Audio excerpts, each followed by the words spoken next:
নমস্কার বন্ধুরা, মামা বেটা ম্যাজিক অ্যান্ড টিপস চ্যানেলে আপনাদের অনেক অনেক স্বাগত। আর আজকে হচ্ছে রথ, বাঙালিদের একটা অন্যতম উৎসব হচ্ছে এই রথের উৎসব। তো দেখতেই পাচ্ছ যে রথটা কেমনভাবে সাজানো হয়েছে। তো চলো দেখে নিই রথটা কীভাবে আমরা সাজালাম। আর এখনও সন্ধ্যের দেরি আছে, তো সন্ধ্যেবেলা ছেলে চালাবে। আমরা না ছোটোবেলায় এভাবে রথ সাজাতাম, হ্যাঁ, মানে বাবা মা সাজিয়ে দিত দুপুরবেলা থেকে, স্পেশালি আমার মা খুব সাজিয়ে দিত। হ্যাঁ, তো এখন ছেলের ক্ষেত্রে আমরা সাজিয়ে দিই। তো এইবারে ওর মামা আর ওর মাসি সাজিয়ে দিয়েছে। তো দেখো কেমন করে সাজানো হয়েছে ছোট্ট রথের মধ্যে। আর এই রথটা ওকে দিয়েছে ওর কাকা।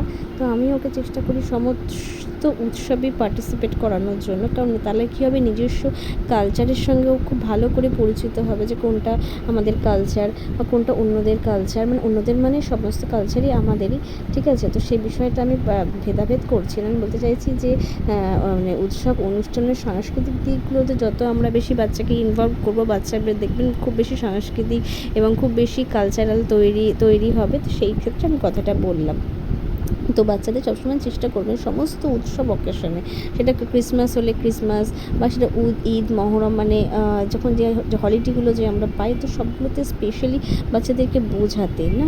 তো সেক্ষেত্রে কী হবে, বাচ্চা খুব সমস্ত উৎসব অনুষ্ঠানে পার্টিসিপেট করতে আগ্রহী হবে, যেটা স্কুলে দেখবেন খুব এই কাজটা কিন্তু করে। তো আমাদের বাবা মাদের উচিত যে বাচ্চাকে মানে আড়ালে অন্তরালে না রেখে, অনেক সময় পড়াশোনার প্রেশার দিয়ে তাকে চাপিয়ে না রেখে, পরীক্ষা থাকলেও বা তার কোনো কাজ থাকলেও তাকে যেন একটু শর্ট টাইমের মধ্যে কাজটা করিয়ে, মানে আমাদের বাবা মাকে সেক্ষেত্রে অনেকটা বেশি অ্যাক্টিভ হতে হবে। তো সেই জন্যই কিন্তু এই যে আমার এই ভিডিওটা করা, আর আমার এই যে কথাগুলো বারবার আপনাদেরকে বলা। তো যাই হোক, ভিডিওটা ভালো লেগে থাকলে অবশ্যই একটু লাইক এবং সাবস্ক্রাইব করবেন।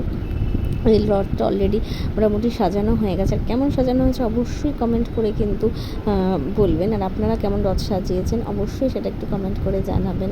হ্যাঁ, দেখুন রথটা কিন্তু অ্যাকচুয়ালি খুব সিম্পলভাবে সাজানো হয়েছে। হ্যাঁ, এই যে শুরু হয়ে গেছে রথ টানা। এমন রথ টানছে যে ঘেমে নিয়ে একাকার একদম একেবারে সবার রথ টানা হয়ে গেছে। মানে রাত হয়ে গেছে, এখনও রথ টানা চলছে। আর যখনই টানতে যাচ্ছে দড়িতে এমন টানছে, দেখুন ও কোথায় রথ কোথায়, তাতে কী হচ্ছে, পড়ে যাচ্ছে। আর এই যে আমাদের এসে গেছে যে আমাদের মানে পাড়ার যে বড় যে রথ, সেই রথ এসে গেছে। তো আমি আর ছেলে সেই রথ টানতেও দৌড়ে গেছি। তো সবাই আমাদের উচিত যে এই কাজগুলো অ্যাটলিস্ট বাবা না হলে মা, মানালেও বাবা বা বাড়ির অন্য কাউকে এই যে আমাদের কালচারালের সঙ্গে নিজেদেরকে পরিচিত করাটা, তাহলে বাচ্চা দেখবেন অনেক বেশি খোলামেলা এবং মিশুকে এবং সদ্ভাব এবং তার তৈরি হবে। তো ভিডিওটা ভালো লেগে থাকলে অবশ্যই লাইক এবং সাবস্ক্রাইব করবেন। ভালো থাকবেন, সুস্থ থাকবেন, আর এইভাবেই সবসময় বাচ্চাদের খেয়াল রাখবেন।